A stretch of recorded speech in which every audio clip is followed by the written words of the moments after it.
Hey there, welcome to 501 week number 3. You're going to get some Greeny video tonight, and that's how this week has been going. We evacuated this last week because the smoke was really, really bad. The fire was pretty close to our house. I should specify the SCU Lightning Complex fire. So we've been staying with my mother-in-law for the last week. Yeah, so hence the Greeny video, hiding in the guest room, making a video for you. And that about sums things up. I hope wherever you are, your air quality is okay, and you and your people are safe, regardless of where you are at. I also know that the idea of remote learning or trying to do some version of in-person learning is so new and so complicated and just so much. So hang in there. My one advice for you with this course is just continue to check in kind of whatever system you have. If you hit it like hard on the weekend or just a little bit every day, definitely make sure that you're getting that discussion board post on Thursday nights and then replies by Sunday night. And hang in there. It's crazy, and I hope you're able to be safe as much as possible.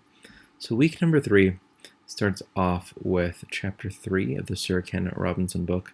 Hope you took the time to really take in his TED Talk. Kind of surreal that was week number 2, the week that he died. So hopefully these can be like a more kind of urgent call to action for what school and education can be, and a little bit less of like grumble, I have to read a book for my graduate course, which is how I often felt. So I'm sure you were enthralled by all the things, including this video taken with just overhead light and just grainy. Anyway, you probably don't care. I pay attention to those things. What else do we have? You have a couple selections around the Brumbaugh book, looking at lit circles, literature circles, and that's the type of thing that you can like very easily tweak to fit whatever you teach, right? And then also looking at Google Alerts and both Google Scholar. That should tie nicely with some of the work you've been doing around research, right? You have a Simon Sinek video, you have a Sean Zebarth video that ties in really well with our theme. And I love just, again, I recorded these at the first Cubold Symposium. Out of nowhere, he just quotes John Seeley Brown. Just fantastic. This week you have 2 discussion prompts. So for each one, you need to have an initial post by Thursday night. And then for each one, you need to have 2 replies by Sunday night. So it's a total of 2 initial posts and 4 replies total. When there's more than one discussion board, it's easy just to be like, yeah, I replied twice, so I'm good. Please don't miss that. It's pretty straightforward as far as points go. So the first discussion prompt is actually looking back at your first assignment that you just finished and looking at the authors of your Google Apps book. So Kyle Brumbaugh, Ramsey Musallam, who's also, wait for it, Concordia instructor. You might have him, he's often in 580 and 605. He also just got, if you see him, the acronym is SOE, Spotlight on Education. He just got an award for the School of Education. So congrats to Ramsey for that. There's also Caitlin Tucker, Robert Pronovost, and Elizabeth Brumbaugh. Crazy, right? 2 of the authors, they got married. And they live in my town. So they live in a different spot. I don't think they evacuated, although they offered to check my porch or mail. So it's, that's an interesting kind of little web. That feels cheesy to say, but it's true.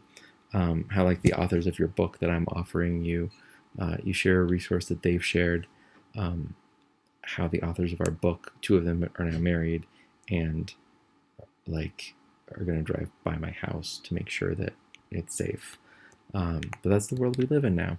The second discussion board post is asking you about the reading from Sir Ken Robinson. You're going to talk about promoting the arts in your current role.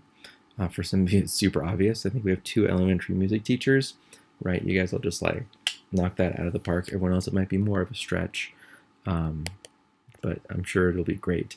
You have a collaborative group assignment. Again, get together with your group. This part is just part of what class is, so you're going to see it's not a graded thing, but continue to do that. And you're going to be looking at, just read those directions. You're going to start looking at infographics that's going to tee you up for a future project. At the end of this week, you have a research paper due. That's the last thing we're going to talk about in this video. And so please click on that Google Doc, look at assignment number 2, research paper looking at elements of 21st century education.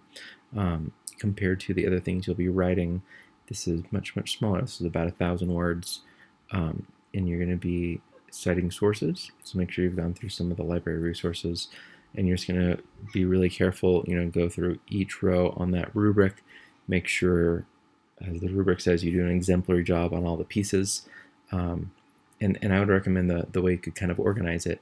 The rubric, as far as content goes, really has 3 big sections: describing changes in education, elements of 21st century learning, and then looking at kind of what the future of education can be, or kind of an analysis of 21st century education. So it makes sense to me to really break your paper into those 3 chunks, and then using APA formatting, making sure you're using the correct version, 7, and yeah, so that is all. Be safe, reach out with questions, enjoy the readings and the videos, and happy week 3, everybody.